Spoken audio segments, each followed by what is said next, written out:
So next thing I'll talk about is supporting CORS, and this is also a way to support a different side being able to get our data that we serve from our API.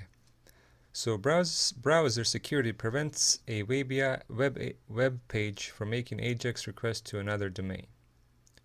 So browser security prevents one web page to make AJAX requests to another domain. This restriction is called same origin policy and prevents a malicious site from reading sensitive data from another site. So it's called same origin policy, and it prevents some malicious site from reading the data from another site. Sometimes we want to let other sites call our API, and cross-origin resource sharing CORS is a W3C standard that allows a server to relax the same origin policy. Using CORS, a server can explicitly allow some cross-origin requests while rejecting others. So we can kind of fine-tune it to allow some requests from a different domain, but not the others. And CORS is safer and more flexible than using JSONP, which I covered in an earlier video. Web API 2, we need to just install our support NuGet package for CORS, which I already did.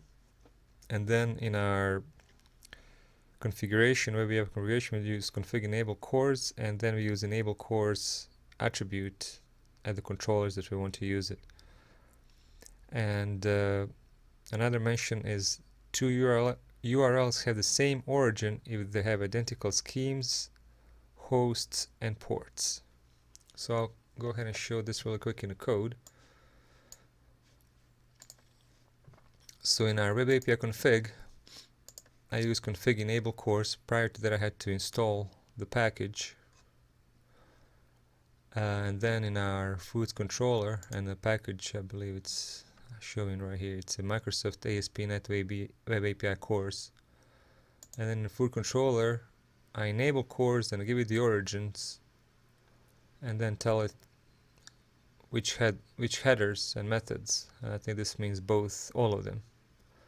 And this is our, which domain we want to let call our service, or in this case, our controller. So it seems like it's a pretty simple and flexible way to allow this to happen. And I won't go into great details, but I would like to come back and I found something that I would like to cover too. But I think that's pretty much all I'll talk about a CORS for now.